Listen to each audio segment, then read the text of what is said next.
put the not in astronaut. I've never done a spacewalk. I can't even moonwalk. And welcome to the Mind Your Movies podcast. I'm Ryan, I'm Shane. and today we are talking about Project Hail Mary. Yeah, the first big movie of the year. This is awesome. We both saw it. We had I guess we could each talk about our experiences seeing it. Ryan had a bit of a unique experience, but we both ended up seeing it in IMAX. And yeah, this is a treat. This movie's awesome. Absolutely loved it. Yeah, we're gonna talk about it. We're gonna talk about it without any spoilers to start, and then toward the end of the episode, we'll have some spoiler discussion, but we'll give warning, so don't worry. But yeah, so this will be a fun episode. We're talking Project Hail Mary. Yeah, yeah, and this is awesome. It's kind of like just a kind of return to like a buddy movie, really. I mean, it's set in space, but the movie it's not like your traditional. It's not really like Interstellar or 2001. It's not really like a traditional sci-fi movie necessarily. I mean, it's set It's in definitely, space. I guess, yeah. It reminded me of Interstellar quite a bit, but Did it? a funnier version of Interstellar. Yeah, I guess that's the big difference. I feel like a lot of times in the sci-fi realm, you don't have the comedy as much as you have here, right? Like this really Yeah. feels like it's just like a nice, hilarious movie about a guy just hanging out, you know? Yeah. Yeah, yeah. I get that. And this one, yeah, it's almost like a progression. There's like 2001 is the spectacle, and then Interstellar is like, all right, we're gonna basically rip off 2001, but we're gonna like make it emotional. Yeah. And then this one's like, all right, we're gonna kind of rip off 2001, and it's gonna be emotional, and it's gonna be funny. Yeah. So then maybe there'll be another movie 10, 20 years down the line that adds something else to it. Absolutely. I mean, that's the evolution of sci-fi movies, right? um, but of course, so I guess I'm jumping ahead, but this is of course if you've been living under a rock, then this is the Andy Weir book, the same author that wrote The Martian. This book has been adapted now by Phil Lord and Christopher Miller. They're that director team that have done some. They did like the Spider-Man movies, right? The new ones, I think they wrote and produced those, and then they directed the Lego movie, and right? yeah, they've like written and produced a bunch of other stuff. Yeah. Yeah, and this is actually written by Drew Goddard, who did The Martian, which was the other Andy Weir book. So Yeah, and he wrote Cabin in the Woods. yeah, Yeah. Yeah, very cool. so Cool team. But yeah, it's kind of interesting that Phil Lord and Christopher Miller have like written a bunch of stuff, and then they didn't write this, and they're just yeah, directing it. But yeah, they kind of do a lot of different things. They produce, they write, they direct. So this is cool. This is obviously it is very comedic, but they also did like 21 and 22 Jump Street, and a lot of their movie, and they directed Cloudy with a Chance of Meatballs, I believe. So a lot of like meta ironic humor and straight up comedies and kids movies like seem to be their wheelhouse, and you can definitely like feel that a little bit in the movie, but I feel like this is a kind of a departure in that it is so like epic in scale and more like more it is more serious than 21 Jump Street for sure. yeah, And all those are all the other movies they've directed are fully silly the entire time. This one is a lot more serious at times, and there's real real huge stakes. So yeah. yeah. Maybe some of the biggest stakes possible is Yeah, like, pretty much. Yeah. and Yeah. that so the movie is centered around Ryan Gosling. It wakes up in space, and um, and he has to try to I'm trying to think of what is not a spoiler here. He has to, We're yeah, we're kind of shown things in flashback of yeah, there's a strange event that is potentially going to kill the sun, and he ends up, on the mission.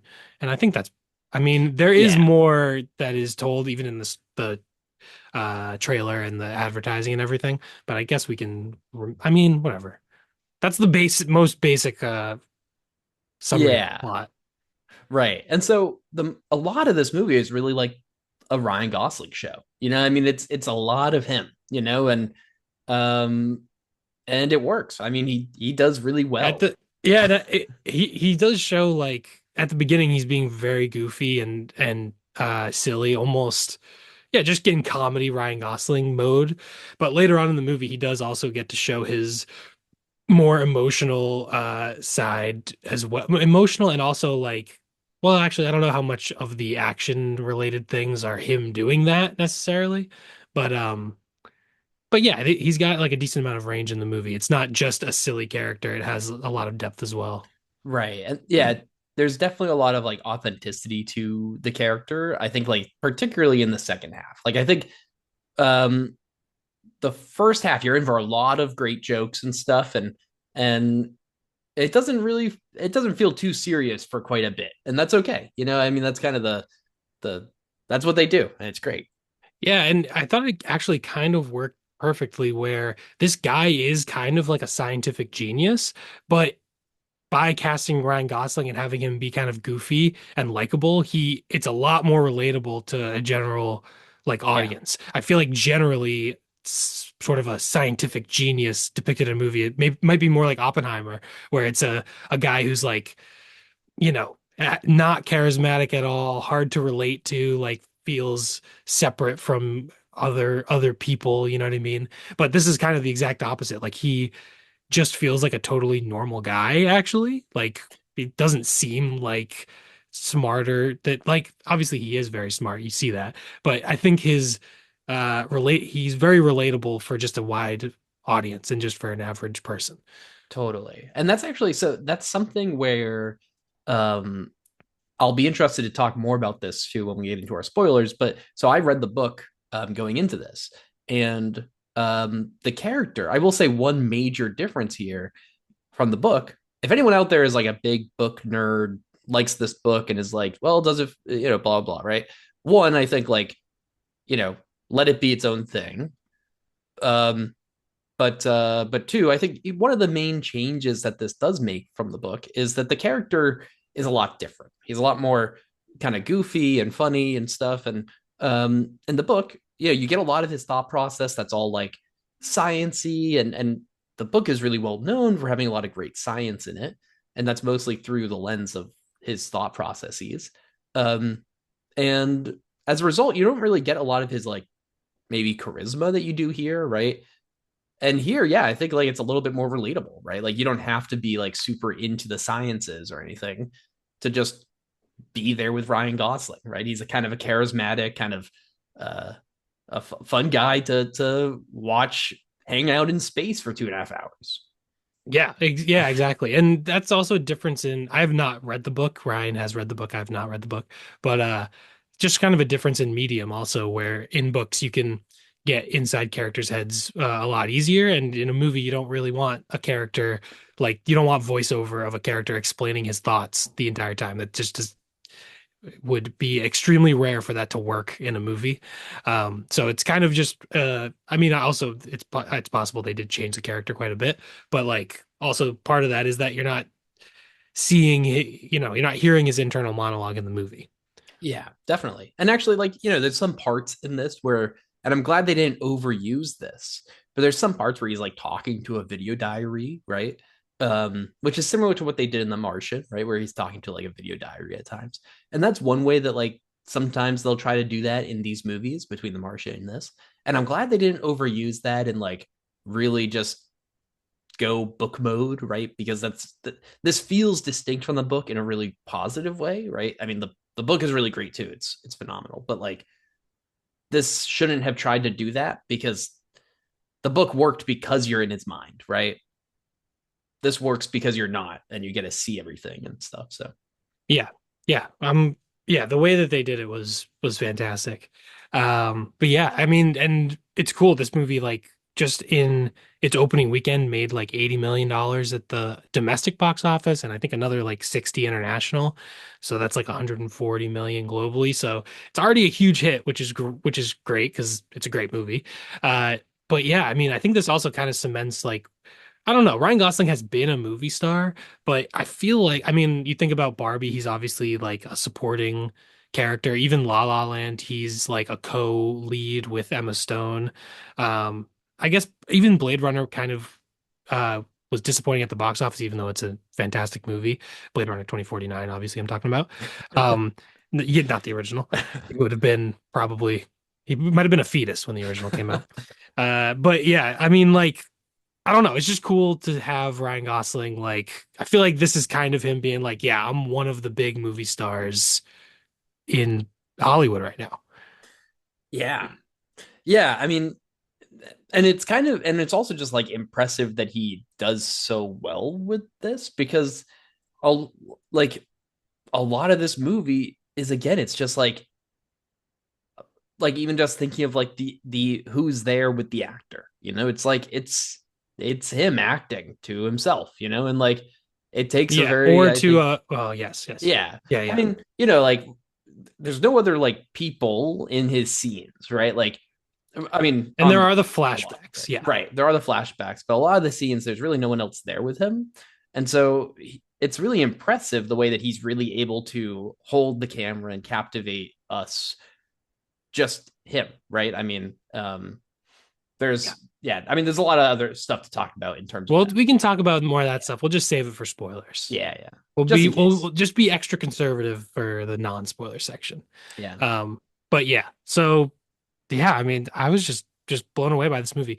The cinematography also is just incredible. Seeing it in IMAX, just this is like, I don't know. Sometimes in IMAX, like with Dune Part 2 recently, or even Oppenheimer, like it was just, I don't know, just the epic scale of it and everything can just be such an incredible experience. And I definitely had that experience this time where I was just really blown away. And Greg Fraser did the cinematography, and he also shot the first two Dune movies. He shot the Batman movie. I think his next project is like those four. They're making four Beatles movies for each Beatle, and I think he's been occupied by that, which. All right, that's okay. But whatever he does after that, so it will be cool. Not a big music biopic guy. Just watch four Yeah. uh biopics about the Beatles. But he's just an incredible cinematographer, and like the cinematography in this movie looks incredible. Just all the everything in space, also the design of everything is awesome. And yeah, all the complicated science things are explained pretty easily. Obviously, there is some uh uh like directly explaining to the audience, but a lot of it is visual and you get it through the visuals. So just as a feat of like visual storytelling, I thought this was pretty incredible. Yeah, I agree definitely with the cinematography being so impressive. And just to add to that is that there's like no green screens or anything in this movie, which is really cool, is what, the headlines are saying from, apparently, I think it was What is Phil that? Lord that said that. So, All right. he What said is there's that? no he said there's no green or blue screens. However, they do have Hey, like black backgrounds that they add stars, that they add the background to, right? So I don't know really what the difference is there, all right. but That sounds like clickbait. yeah, it probably is. But and there's obviously a ton of special effects, right? Like there's a lot of visual effects in Yeah. this movie, but um they did a lot of cool stuff that looks really cool, right? Like there's some scenes obviously outside the ship that like just kind of blow you away, right? And Yeah. um maybe when we're in, well, I'll actually just give my story here, but I won't give too much context for it. But so I went to go see this on film, which was really cool. So this does have like 70 millimeter film showings. Um so I went to go see it on film, and oh man, this, so guys, sit down if you're not sitting yet, because this story stinks. Um okay, so it's like the climax of the movie. He's outside the ship, something's happening, whatever, and the audio craps out in this giant theater. Blah blah blah. Can't hear, and it sounds kind of like staticky. So at first, everyone's like, "Huh, is that like intended?" Like there's stuff going on, right? Whatever. It was not, obviously, and that kept happening for a minute. Eventually, the place I was at, they shut the movie down for a second. This takes like 20-25 minutes. They eventually tell us they're on the phone with someone to try to get it all fixed. The sound gave out, right? Blah blah. And they finally get back on. It's about maybe like 25 minutes ahead of where we were. They actually at first also when it comes back on, the audio is from the beginning of the movie, overlapping current or like 25-minute later stuff that we hadn't seen yet, which was really annoying. Eventually they get it all Oof. lined up, but they can't go back. I mean, they have another theater or another showing that's going to be happening in the same theater soon. So they can't go back. So we're like, we've essentially just missed the entire climax. Brutal. Anyways, so that was a pretty Terrible. terrible experience. Yeah, that sucks. That is just unfortunate. Uh Yeah. yeah. But then luckily you were able to see it the next day and it Yes. was able to you were able to see the entire movie. Yeah, so I was able to luckily see it, and I got to see it in IMAX anyways. That was fine. It was, I mean, great, amazing IMAX experience, um, but obviously kind of a bummer experience there, I will say. Anyways, Yeah, I thought of and that. this Yeah, movie's right in your wheelhouse. You're a science yeah, teacher. The guy's a science teacher. I'm the beginning of the movie. This guy's teaching a science class. I'm like this movie's Ryan's gonna love this thing. yeah. And then you read the book in advance. Like you're Mhm. practically. I mean, you practically have a Hail Mary tattoo under that sweatshirt. Yeah, yeah. Uh, Well, but yeah. So that's unfortunate. But yeah, yeah, it happens, I guess. it But does. And you know what? Um, Sometimes you go to a movie, and you know what? Something similar happened when I went to Scream 7. And you know what? Sometimes you go to a movie. crazy. Yeah, weird. But Was you that know, at that was at a different theater though, right? yeah, Scream 7 was at like a big chain theater. So Hmm. whatever. Like, the, you know, they gave us all free movie tickets and whatever. And they rewounded everything. And it wasn't on film and stuff. So, like, Yeah. but the indie theater I went to, you know, um, that did the 70 millimeter. Oh man, I feel so bad for these guys. They must have had so many people, Yeah, that you sucks. know, And they're and they're we got out late too from this showing. They had a huge line wrapped around the building trying to get in for the next showing. And so just, oh man. Um Anyways, I think if I wasn't able to go see this again right away because of the AMC being right here, I'd be a little more mad probably, and I would maybe have gotten a refund. But I honestly, you know what? I don't know. I'm not dying for that money, and you know what? I did see the movie. It's all good, I mean whatever. kind But of, yeah. yeah, Yeah, yeah. It's an annoying experience for sure. yeah, that sucks. But yeah, I mean hopefully that doesn't happen to anyone listening to this, but Yeah, yeah, yeah, that does suck. yeah. I'm gonna say, I think, hopefully, hopefully y'all can go out and support the theaters, and hopefully that when you're doing that, you get the best experience possible. But also, you know what? It's not just sitting down in your on your couch being able to rewind, and that's the in many ways that's the joy of it. But also when something like this happens, it happens. Yep. Yeah, that's the way it goes. Unfortunate, but still the movie was fantastic, Yeah, it right? was. It All right. was. It was I'm awesome. glad And so I was I'm glad the bad first experience did not ruin the movie for you or yeah. fully taint the movie itself. No, and actually, so for y'all listening, Shane and I were gonna maybe record that night when I got home from the show. We were gonna Hmm. maybe get this out a little bit earlier and everything, like kind of Yeah. as soon as we could. And and and then if anyone follows me on Letterbox, which you can if you go to our Mind Your Movies Letterbox, and then you on the description there you can click on my name and you can follow me there too. But I posted a little review just saying that I'm not rating this yet, and I'm gonna go see it again Yeah. because and you know what, if I rated it right then, I'm gonna I would not have given it the same thing I gave it because Well, yeah, the definitely. Because experience, you right, but know. that's yeah, but I'm glad you didn't because that has nothing really to do with the Yeah, movie. I mean, So the yeah, other thing is I missed the climax of the movie, so like yeah, that also that's definitely crazy. a big part of the movie to Yeah, that's miss. crazy. That's crazy. You should absolutely get a refund. You Yeah. should Karen that go full Karen and get a refund. But yeah. Yeah. But yeah, I mean, should we I think most of the stuff we want to talk about we should probably just do in spoiler section from here Yeah. on. Do you want to give our ratings and then go into spoiler section? Only other thing I'll say is just that maybe two more things real quick before spoilers, just Hmm. in case people are caring about these going into it, right? In terms of the IMAX, the sound design for this movie is fantastic too. The Hmm. score, the music, it's all great. I definitely think if it's within your means and you're considering going and you're like, should I see it in IMAX or not?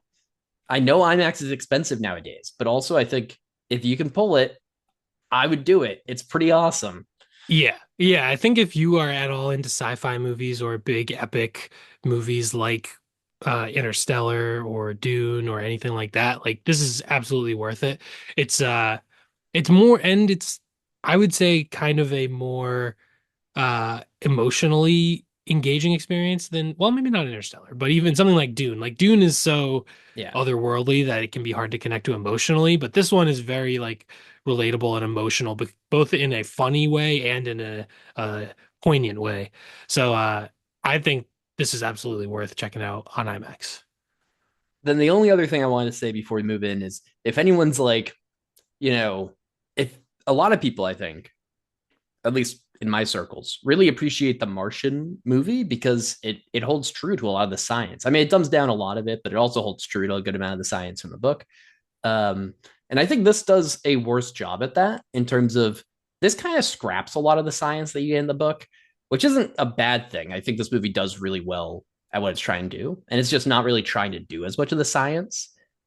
If you are like, the only thing I cared about in the book was the science, uh, this doesn't have all as much science as the book.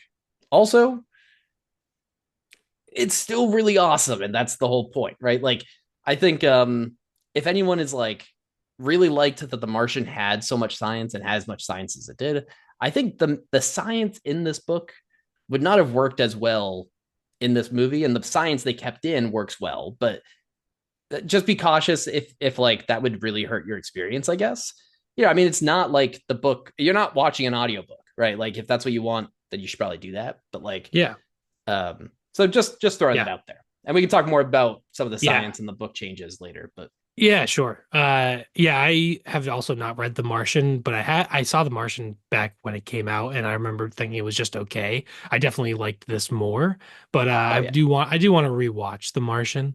Uh, but yeah, I think I don't think the point of the movie is the most accurate science. This is all completely theoretical and made up anyway. None of this is, it's a movie, it's fictional. So I think you're here for the characters and the story and the themes, which all are fantastic.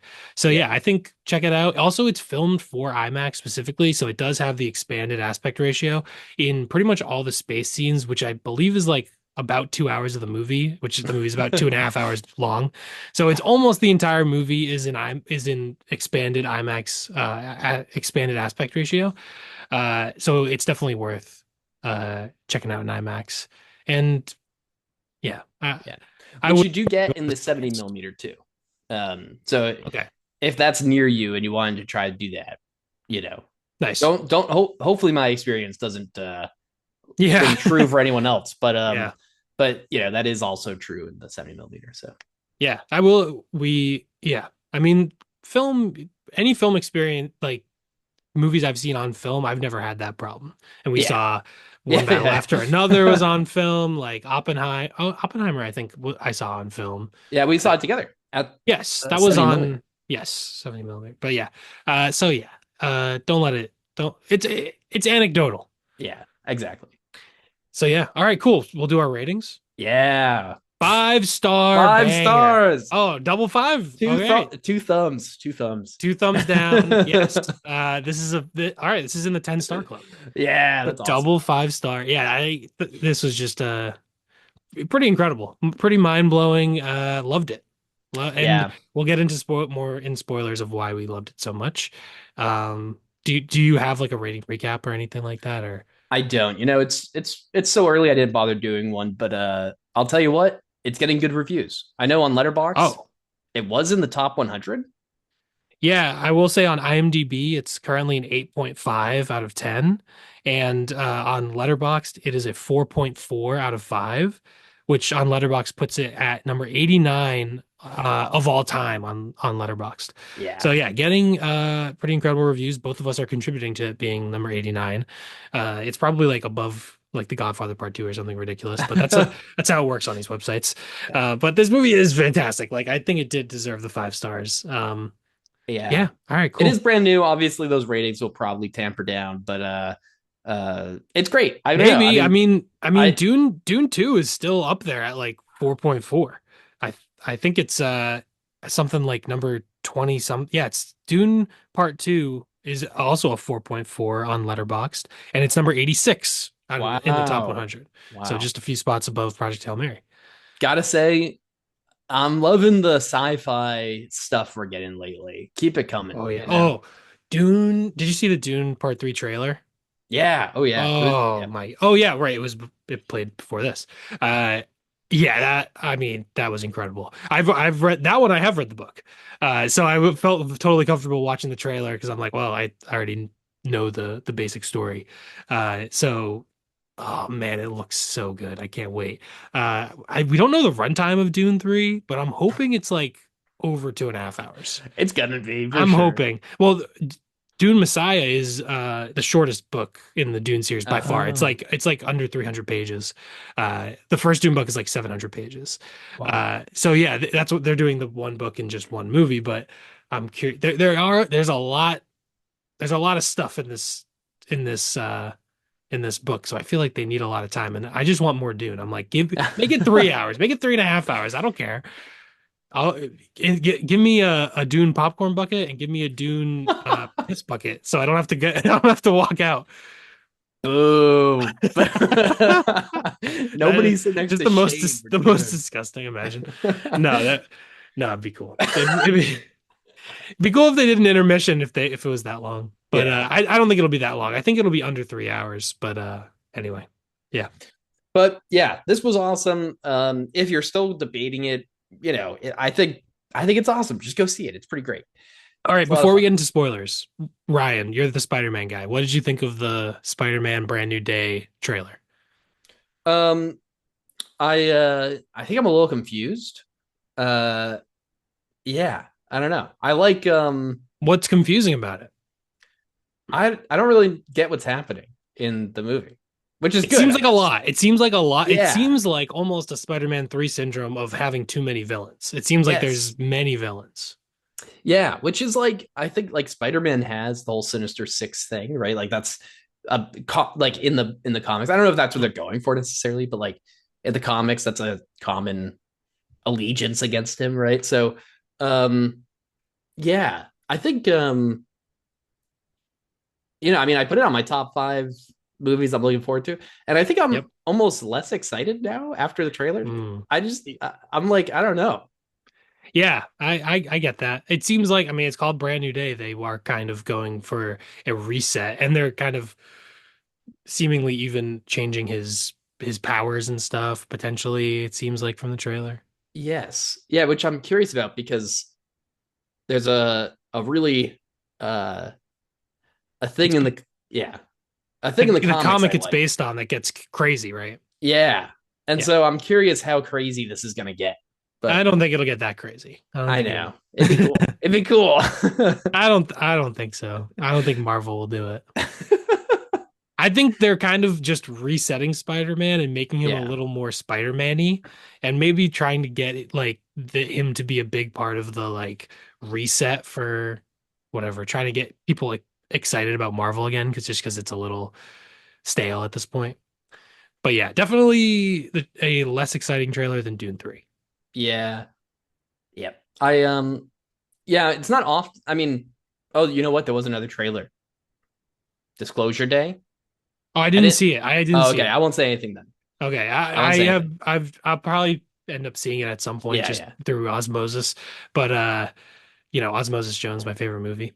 But yeah, I will say there is now a longer trailer for Disclosure Day or right. a newer trailer, whatever. And uh there's a lot going on. It says a lot of so if you don't want to watch it, Okay. don't watch it. But Okay, all right, all right. Yeah, I'm still excited for Disclosure Day, but I haven't seen the trailer, so yeah. yeah. All right, cool. Well, trailer talk. Yeah, a little bit of trailer talk. Why not? Weirdly, a bunch of trailers came out recently, so I feel like Yeah. I mean, I think it makes sense. They probably wanted to get them out for this. This movie is huge. I mean, yeah, This movie, you know, I did see that this movie, I think it has to make like $500 million to overcome its costs, though, or to whatever, make a profit or whatever. Hmm. Um, yeah, I mean, this movie is awesome and also huge budget. Yeah, I don't know what the Yeah. budget is, but it must have been huge. So Yeah, I guess so. That's pretty crazy. I Kind of like wouldn't have really F1 expected that. last year. Yeah. Yeah, I wouldn't have expected that it had too crazy. I mean, I guess yeah, it has like a ton of effects and there's a lot. But Yeah. also most of it you could do in sets. You're not shooting on location in that many places. Well, they actually put him in space. Oh, that makes sense. That's Yeah, why the yeah. budget was so big. It was Did you actually a $2 trillion budget. They filmed in Hollywood Mars, actually. did you see that they actually like they premiered this film in the stratosphere? They like put an I they had like a some IMAX screen or something All in right. space to show it, and like it's a funny gimmick, I guess, but like what? Yeah, yeah, crazy. All right, I did Uh, not hear about that. yeah, All right, I saw some stop telling me pictures of things that it. are going to make me like the movie less. Yeah, I'm I, gonna bump it down to 4.5. the marketing for this movie, I will say, bonkers. Just tons of stuff everywhere. Hmm, gotcha. I feel like I didn't get too over like inundated with it, so it didn't like get on my nerves or annoy me at all. Um, but yeah, I don't think Dune 3 I could ever become annoyed at the marketing, but the fact that the trailers come out and the movie comes out in like 9 months is a little bit like that's kind of crazy. You put out like a 2.5 minute trailer 9 months before the movie comes out. But they could have done it like before the Odyssey, and that would have been in what, June? So it would have been 6 months. Might have been a little. Anyway, regardless, spoiler talk Spoiler for talk. Project Hail Mary. Yeah, let's All do it. right, so if you have not seen Project Hail Mary, get out of here. Go, subscribe on YouTube and follow us on the podcast apps. Get out of here. Go watch the movie. Obviously, we both loved it. Uh, yeah, check it out and come back and listen to us talk spoilers. So that's your last warning. Get out of here. Scram. All right. All right. Let's get real. There's a little guy and he's awesome. Yeah, he's a little guy. He's an awesome little guy. He's a rock. He has no face. He's an alien Yeah. rock with no face and with 5 arms. And the way he eats, immaculate. Oh yeah, that was a little crazy. That was if they could have made the movie 1 minute shorter if they cut that scene out. Uh, um, yeah. Oh man, Rocky. They absolutely nailed it. yeah, they did. Like so many ways it could have gone wrong, and like it's a pretty out there idea to have like no face and just through the puppeteers. Apparently he was. I think they had like 6 or 7 puppeteers as well as the guy who did the voice, whose Yeah, name James Ortiz. James Ortiz, yeah. Uh, and like just through all that, and obviously using a practical puppet was super important in the performance for Ryan Gosling probably, and also in just making it tactile. But like it doesn't have a face, and just through the voice and in the mannerisms, you completely are able to connect with it and care about it. And I love Rocky. How could you not? Yeah. Yeah, it does a really good job at making you like this character too. You know, I mean, I think like Rocky is obviously very smart, very different than Right? Ryland. Grace, yeah. Grace, Ryland, yeah, Ryland Ryland Grace. Grace. But they call him Um, Grace throughout the movie. right. Very different than Grace in a lot of ways, obviously, because they're literally from different planets. But also like Rocky is kind of a little more like engineering and Grace is a little more sciency, and those like uh they butt heads a little bit sometimes And in there are really fun times, ways. yeah, there are a lot of times where like Grace is kind of being an idiot and Rocky is like kind of having to put up with him a little bit. Hmm. And they do a good job with they kind of just like get past it just so you kind of just have to accept that this is how it works, but they have sort of a microphone that translates his alien language into English and then speaks back to Ryan Gosling, and they have kind of a fun scene of them choosing voices, and they have like one with a French accent or like stuff like that. Like Uh, Meryl Streep at one point. yeah, oh yeah, yeah, yeah. So that was cool, but there are moments where I was kind of like, how exactly like is all this in the system? Like they don't get into too many details, which is fine. Like you don't have to explain every single thing because eventually you just have to accept that it's these two characters are interacting with each other and they're talking to each other and you're just kind of like, all right, this is how it works, and that's fine. Yeah. In the book, it's interesting as in the book, my understanding was at first it was the he would have the computer with him and it would say the things. And at some point he just started he didn't need it anymore. So Oh, like he okay. would actually oh no, you know what? Yeah, it didn't say the things on his computer actually in the book. I think in the Oh, book, every time that Rocky would say something, he would like it he'd be able to the computer would right, the microphone would pick it up and it would say what it was on the screen, right. but that would be so stupid in a movie, obviously. Yes. So that would not work. Um, And you, and the way yeah, they did it was really good. yes, I think the way they did it was great, and it definitely made it easier to connect with the with Rocky. Yeah. And so, but in the book, it's really just actually in the book, one really cool thing early on is Rocky's dialogue is like music symbols Mm, until Grace like understands. And then it's yeah, English. But yeah, so that's interesting. And I like that change a lot. And also it makes the character just so much more uh like like you said, like you can connect with it more. Also, just like more entertaining. It just like a better character overall if you can actually talk to him. yeah, yeah, definitely. I agree. Yeah. Also, Rocky and Grace. I think there's times in this where there's a lot of jokes in this movie, and there's times when I think I could see people getting. Uh, Listen, there's a lot of movies with a lot of bad jokes that just get crammed in there all the time, right?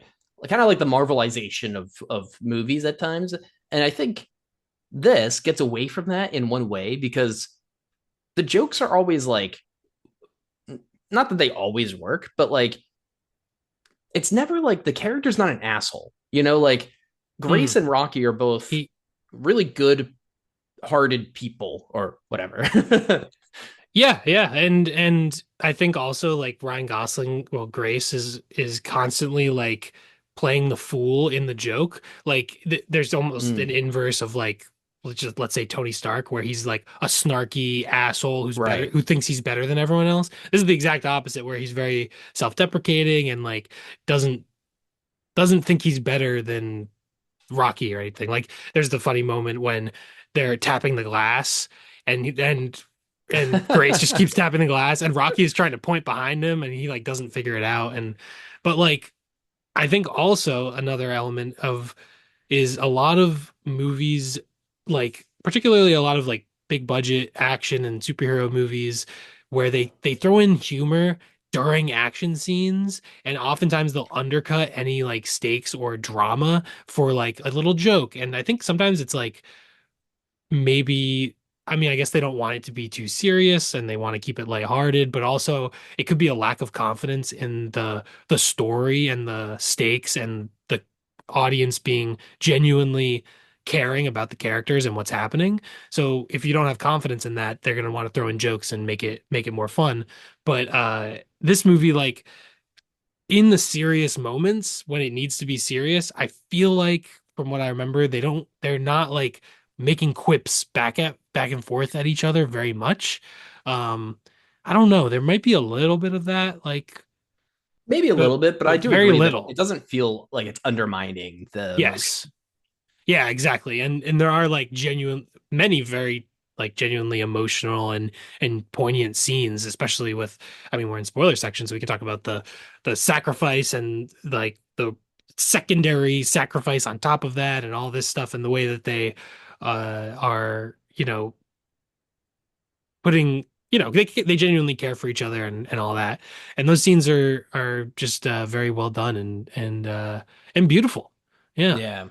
Yeah, and it's like I- if you told me that in the year 2026, I'd care so much about a rock in a movie, I would not have believed you. But I'll tell you what, Yeah, two of the best movies you watched recently had featured a rock and a shell. Yeah, that's right. Yeah. Yeah, probably my most, recent. I didn't actually end up crying during this one, but I can definitely see people could, I mean, this movie, it's got a lot of emotion to it. And Oh yeah, theater was dusty in this one. It was yeah, weird. It yeah. was weird. My theater like was real. Like you had some problems with your theater, but my theater was really dusty. It was strange. Yeah, totally. Yeah. Yeah.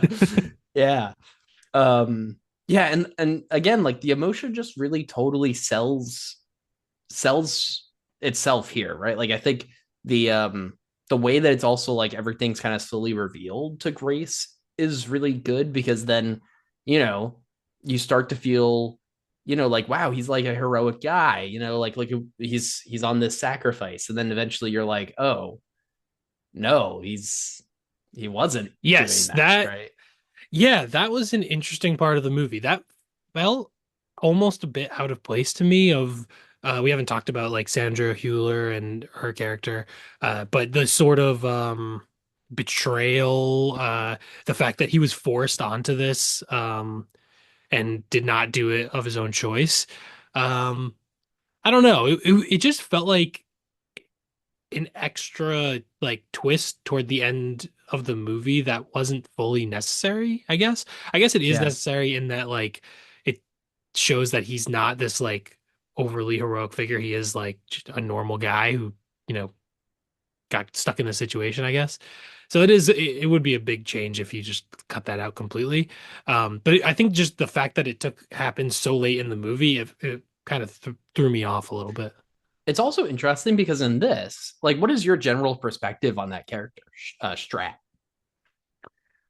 My general like Before that, for example, like, what were your before thoughts on? that, she seemed like a very serious uh person who on the outside might appear to be like emotionless, but seemed to have a good heart. And it seemed like they had a bit of a connection. Not that there was like a potential romance necessarily, but just that you could see that she is a person underneath the hard exterior. So yeah, I kind of liked her character. And then that happens, and you're kind of like, oh wow, like on the one hand, on the one hand, you basically have to send him, otherwise humanity is Yeah, doomed, right? But on the other hand, it's pretty fucked up. So yeah, it's like an extremely difficult situation because like from her perspective, what is the alternative? Like they said, I guess they'd have to retrain a new person. Good luck finding another person who can do that and then retraining them, and then you're gonna set it back months, in which case that might be fatal for humanity. yeah. So it's interesting because in the book, there's a few extra things going on in that whole piece. Hmm. Um, Not to compare so much to the book. Again, I think this is its own thing, obviously, but I did think her character was interesting here because in the book, she's so much more sold as like a hard ass character who will do anything for this mission, right? Like Hmm. there's no karaoke scene where she's singing along with everyone or whatever, right? Like Hmm. there's really not as much.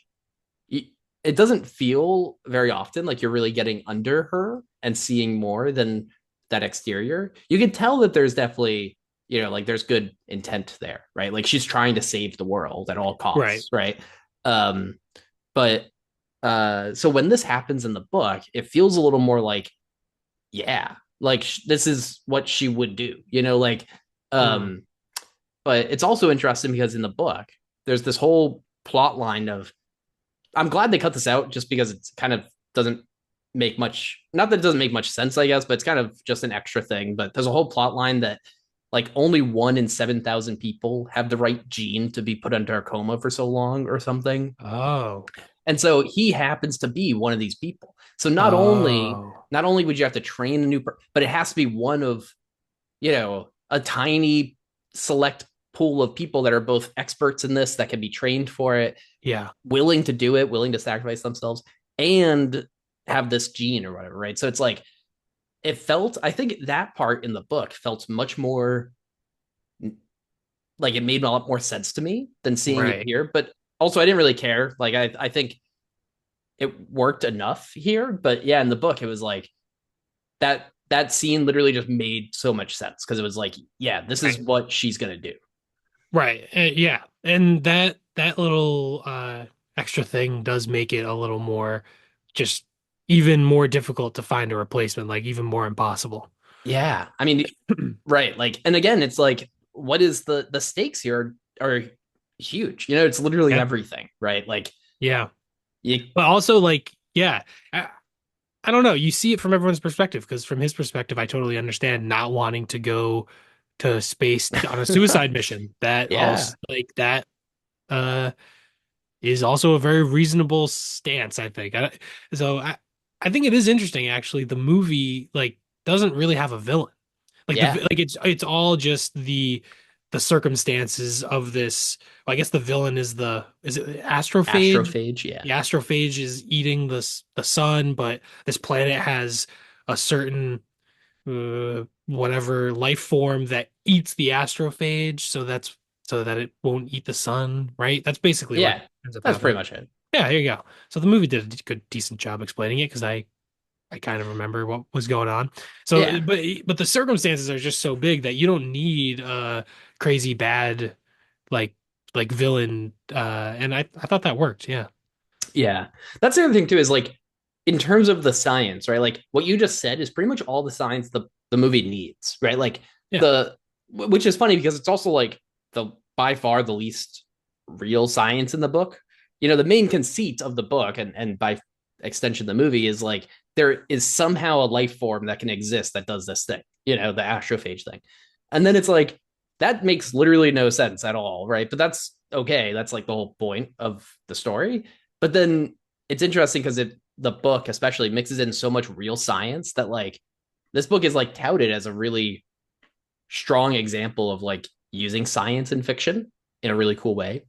Um, where like you yeah. can actually like replicate the math that he does in Mm, the like do relativity math and stuff, which is cool. But mm, gotcha. Yeah, I mean that makes sense. I mean, you just take a hypothetical fictional scenario and apply it to real life, I guess is sort of the idea. But yeah, but yeah, like I don't know. I guess in the movie, like you could say the same thing about I don't know. Like everything felt believable to me. yeah, Just and the astrophage, it's like, all right, I mean, just accept that this premise is happening in the movie, and there you go. yeah. I mean, there's no, and that's the thing is like there's really no reason that it needs to be like it's not a science movie, you know, like Yeah. it is a science fiction movie, obviously, and also the astrophage. What a cool idea that like this life form essentially can move pretty much at the speed of light because it can hold so much energy. So to do that, it has to eat up stars so it gets that energy and stuff. Because then also, obviously, you can actually use that to go near the speed of light in a spaceship, right? So like that's what they end up doing. They build a spaceship and they use it. And so this life form that's also a huge threat to humanity is also our fuel and are part of the way that we're able to save ourselves, right? If Mm. we were never able to use it, right, it would just kill us. But since we can use it, we can actually have a chance.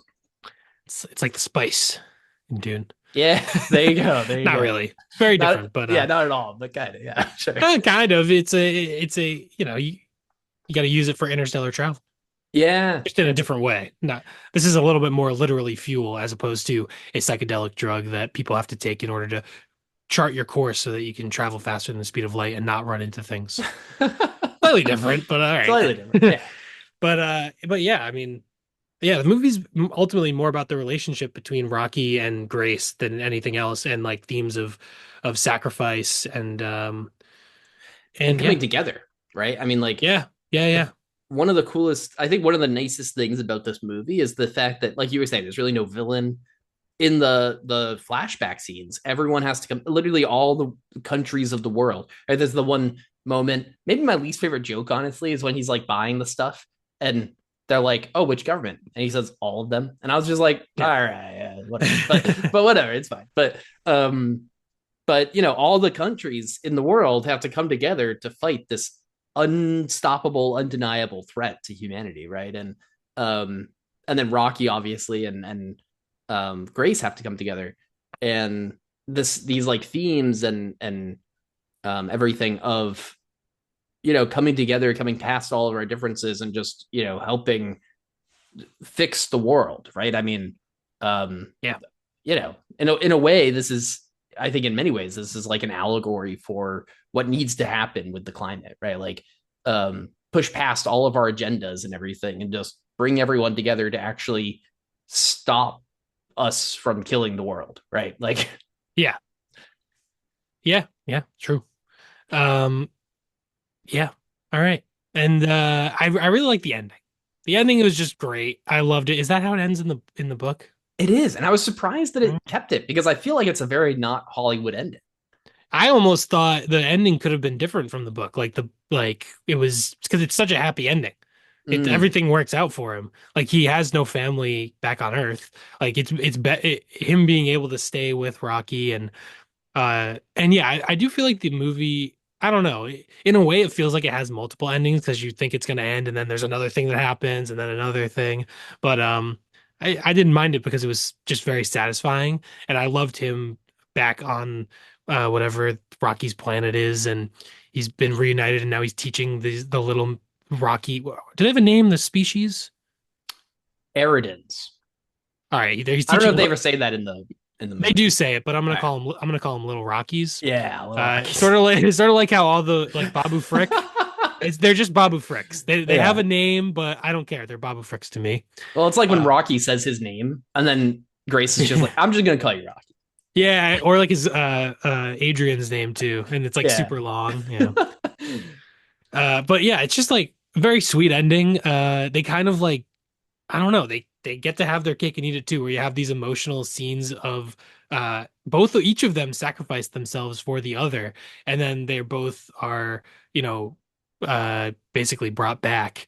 There definitely is also some like I feel like some religious like themes here. It's called Project Hail Mary. The Hmm. guy's name is Grace, and then they're kind of both resurrected to save the day at the very end. So I think there's not I mean I've only seen the movie one time. I don't know if I have some sort of a you know crazy conspiracy theory to explain this, but I'm like there's a lot going on there that seems right there. But anyway, having them both sort of be together in the end, their relationship is so good. It's a great ending, just heartwarming. You love to see it, and it didn't feel like cheesy or anything to me. Like it felt very earned. Uh, but it is very like feel good ending. So I can see this movie being like a giant hit. Like it's crowd pleasing, it's funny, it's emotional, it's epic in scale. I mean, I feel like it should be a giant hit. Yeah, it's also not a franchise thing, which is cool. It's like Yeah.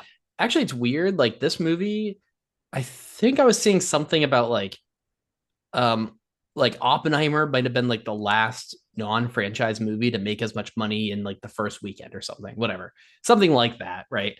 And it's very funny to me, like these big, like kind of science heavy movies are like just doing so well, which is cool. Again, Yeah. like this actually does end up, I think, getting rid of a lot of the science, which is fine and good. But it's kind of just a funny thing, I think. Oppenheimer, Yeah. I like, think how did that do well? It's great. I yeah. love it. But like, Oppenheimer is such an outlier. I do think the large format, just the fact of the tickets yeah, being more expensive, also it's like a bigger draw to people to go see it in the theater rather than waiting to see it at home. But yeah, this one definitely feels like way more like Oppenheimer being a big hit is kind of doesn't compute in my brain a little bit, but this one does yeah, just in that it's a lot more. I don't know. Oppenheimer is just weird and a little bit. This one's more broadly emotional, if yeah. that makes sense. I loved Oppenheimer, but it doesn't seem like as big of a crowd pleasing type of a movie. Um, Yeah, but probably not. this movie is so well done that like I don't know. I know the Oscars just happened. Like I feel like this movie could have the legs, sort of like I mean, Sinners came out in April, ended up getting what 16 nominations. So I feel like this one could get some nominations. Like, I mean, who I knows? mean, yeah, I think like a nomination for visual effects would be cool. A nominate, I think Yeah, Ryan Gosling could get a nomination. Maybe that's yeah, ambitious, but like, come on, he did so well, and it's like just him. I mean, obviously, yeah. there's other people and everything, And but like, and there's 10 spots for Best Picture. I yeah, mean, it would be cool like if they I mean also even F1 got nominated last year. So if people like a really yeah, well-made big budget IMAX movie Popcorn and movie. pop. Yes, if they want that and they want to nominate that for Best Picture, this is significantly better than F1. I think I liked F1. I'm an F1 defender, but also this movie's like clearly a lot better than F1. So keep your eyes out for this movie next friggin' whatever 10 months from now. Yeah. Yeah. I think this it just really is satisfying, right? Like the whole way through. Yeah. Good solid core of emotion, great humor, I think. Again, I think there was times when I was nervous that the humor would end up being too Tony Starky or Marvel-y or whatever, but it really never gets there because it like we said earlier, you just I think the characters are so much better, right? Yeah, and I will say I think the first like the opening maybe 20-ish minutes, the humor what there was a lot of humor and I was a little bit on the fence of like, oh, I don't Right. know, like I didn't expect it to be like this. But once it really got into the meat of everything, all the space stuff was just so incredible that yeah, it was just a visual spectacle and I loved it. And I think the humor ended up adding to it, even though I could see people being a little bit annoyed by the humor at times. But I think they like I said earlier, like they kind of when it needs to be emotional, it's emotional, and then there are also the scenes and moments where it can be funny, and I think they balance it very well. I agree. Um yeah, it's great. It's what a good movie. I mean, I think um it's long. It's great though. I mean, I don't know. It's like Yeah, it's yeah, 2 hours, 40 minutes or something, and it's just a blast. yeah, it is. And yeah, I mean, it's just a great team, like Drew Goddard and Greg Fraser. I think Greg Fraser's just like becoming one of the best cinematographers working. So hopefully he does something that, you know, either in between or, before these Beatles movies come out. I don't know. Maybe these Beatles movies will be good, but I don't know. Maybe. We'll see. I I'm mean, just come a on, Greg come Fraser fan. on. He shot both Dune movies and the Batman and this. Those are four of the most incredible looking, like big budget spectacles of the decade, probably of the century, probably up there of all time, probably. They're incredible. Yeah.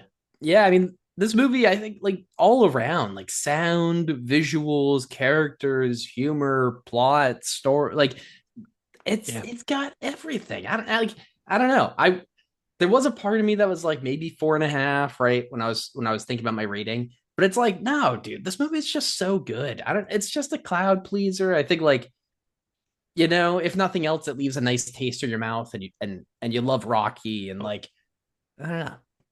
Yeah. Yeah, I agree. I loved it. All right, cool. I think I don't know if I have that much else to say. It was an incredible movie, great experience. Go see it. And I mean, I guess if people are around, they have seen it because we did the spoilers. But totally glad I saw it in IMAX. Might Same. have to see it again at I some know. point. I was thinking so too. So, yeah, you'll see it two and Two and a half. 2.9 times. Yeah, geez. Yeah. Yeah. Glad that very glad that I mean I knew right away that since we were gonna do the episode, I was like, I've gotta finish that movie, right? Oh yeah. Um Yeah, that's why it was and definitely worth waiting just a couple extra days just so you could actually watch the whole movie. yeah, That but you can't judge it no. based on that first experience. Yeah, I mean, I'm just glad I waited, even not to like put a rating on Letterboxd or anything, because I would have been harsh. I mean, it was just a bad experience, I mean, that happens. And Yeah, it's unfortunate. But yeah, yeah, I mean, hopefully they make, I don't know. I mean, I just love movies like this. Big, like just well made, just go in and you're kind of just like in awe at everything on screen. I think that's what I love so much about sci-fi is just the it is awe-inspiring, the yeah. imagery and everything. And when it's well done well. And like in this, when you get that moment where he gets to Tau Ceti E, right, and he's at the Oh, planet. Oh man, and this is and they're fishing for little life form things, cells, whatever they are. yeah, And but oh my gosh, what an incredible scene. And the oh yeah. he's out there in the space, and this is right when it cut out the first time I was watching it. But Oh he's my out there, gosh. yeah, terrible. Ugh. So finally seeing that was awesome. You know, he's out there. You get the they turn on the petrovscope, and we get to see it from the outside and everything. Yes, Oh the man. yeah, and the planet looks incredible with all the green, this weird Oh like yeah. is it like a gas planet? I don't know if they it just has a weird green atmosphere. I imagined it was like some sort of a gas type of planet. But and then yeah, like you said, it just all goes red and you see the astrophage and like, oh my gosh, incredible. Yeah. Yeah, it's really cool. Actually, so this book, because of the movie coming out, I'm teaching it in my astrophysics class. It's like part of their homework. And so all my astrophysics students went out to go watch it over the weekend. And Nice. so they were really excited about it too. They had a blast. Um, Nice. and Great. we're breaking down like the math in the book and stuff. And again, I'm glad that like I think this really holds up even as a book enjoy as someone that enjoyed this book. Um, this is just a great adaptation where you get rid of the stuff that works best in the book. You keep all the stuff that's going to work great on the screen, you know, Yeah. and also like adding the karaoke scenes and stuff. Even though I think that maybe a little bit does undermine that twist at the end or whatever. Not undermine it, but make it a little bit less. I I don't know. they made it more gray. I like that scene. I liked it just showing her, the humanity Yeah, behind her and not making her just a sort of less interesting villain. I thought it made her a more interesting character, that scene. yeah, and that's the thing. Like, and also it's a karaoke scene. It's cool. I don't know why not, Hmm. right? It's cool. Um, yeah, I think this movie is just so good. It's so great. It's a lot of fun. What an awesome year we're leading into. Yeah.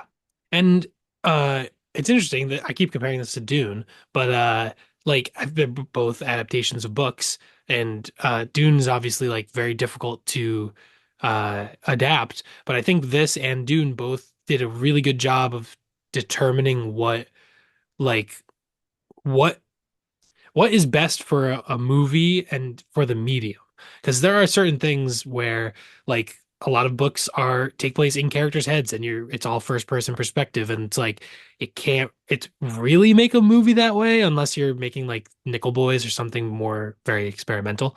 Um and so like they just it was very smart adaptations of like working with the medium and yeah, hopefully people I mean I don't know. I feel like people, I don't know. I guess anytime there's an adaptation of a book, some people freak out. But if you just ignore them, then it doesn't matter. So you can just not worry about it. But yeah, it's like it's its own thing, you know. So like even in Dune, when they do make changes to characters, I think they're smart changes for a reason and making it its own thing. So I don't know. I guess some people are just purists and they're like, I love this thing. It needs to be exactly like this. Yeah, But that's it's just unrealistic expectation. It'll never happen. also like that just feels like such a tough perspective where like if that was my perspective, I would probably just never want to watch that second form, you know, whether that's a Yeah. movie or whatever it is, because I there's no way you're gonna enjoy it, right? Like, I mean, how many adaptations have been that faithful? I know there's some, right? But like, it's few and far between where you're actually gonna go in and get exactly what you're looking for if that's your perspective. I think it's much nice, not it's like a much better experience for you if you go in and be like, I'm excited to see what this can be in this medium, Yeah. right? And told by this person, right? So Yeah, exactly. But yeah, all right, cool. Great movie. Glad we talked about it. Should yeah, we Are we done? Should we wrap up? Should we announce what we're doing next week? I think we should announce next week. All right. Well, so if anyone doesn't know, this is a half episode, so we just talked about Project Hail Mary, but on our full episodes, we have a random topic that we pull out of this cup. And next week's topic is John Waters, the countercultural, iconic countercultural director. So we're each going to pick a movie. Next week, we're going to talk about them in depth. So, subscribe and follow us wherever, YouTube, Apple Podcasts, all that stuff. But neither of us knows what the other one picked. Actually, Ryan knows what I picked. So maybe I'll go first because I'm going with Serial Mom. This is a dark comedy and very enjoyable, from what I remember, a very enjoyable skewering of the media and the true crime industry of the 90s. Sort of, I think it released around the time of the OJ trial. But anyway, so we'll talk about that next week. And yeah, Ryan, what's your pick? There's a lot of options here. Ooh, I don't know where we're Yeah. gonna go. Might be the weirdest range to pick. Like there is a like I could be about to say Hairspray Yep. or something totally different. Or And Pink Flamingos. Pink Flamingos, yeah, the total those might be the ends, I guess. But Polar opposites of the spectrum, yeah, of a movie you could watch with your family and generally enjoy, and a movie that you wouldn't even want to watch with your most depraved, drug addled cousin.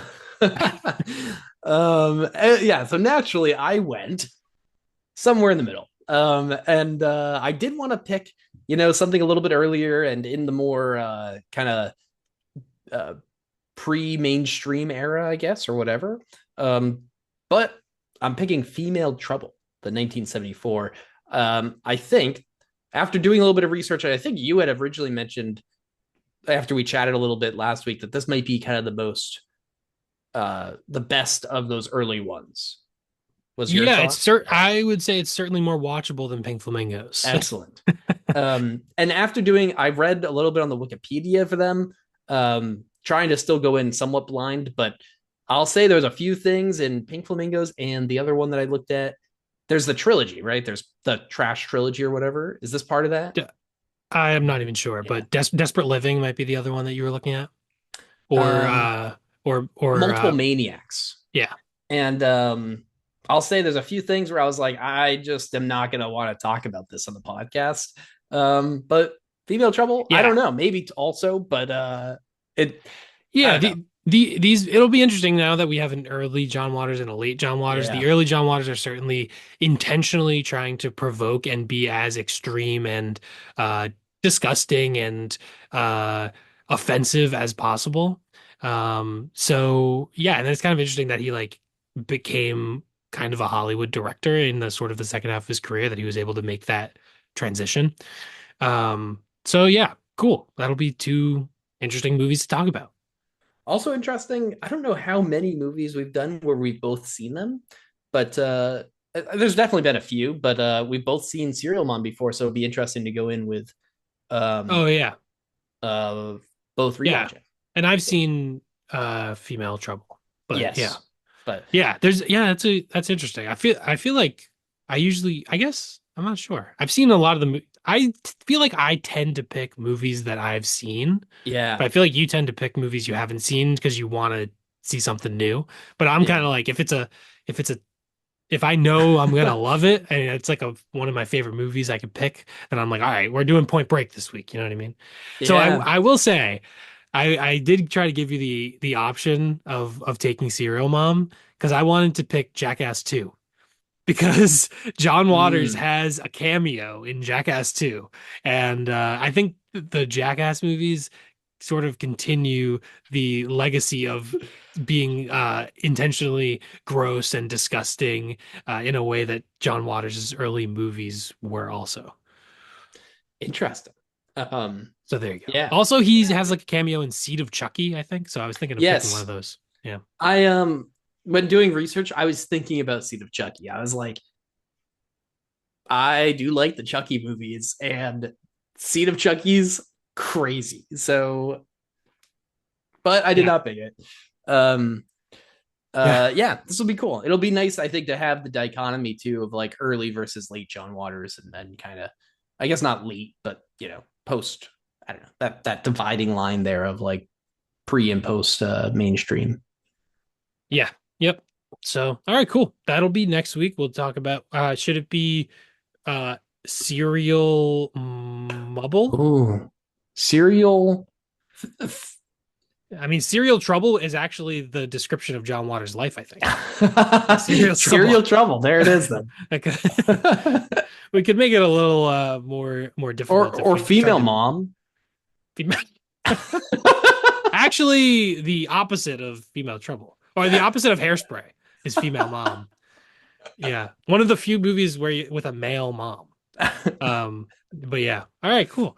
Well, join us next week for our John Waters discussion. The week after that, we'll have a half episode. I don't think we have something figured out yet, but stick around, subscribe and we'll figure it out. But go out and support movies. Project Hail Mary was really good. Don't forget to mind your movies.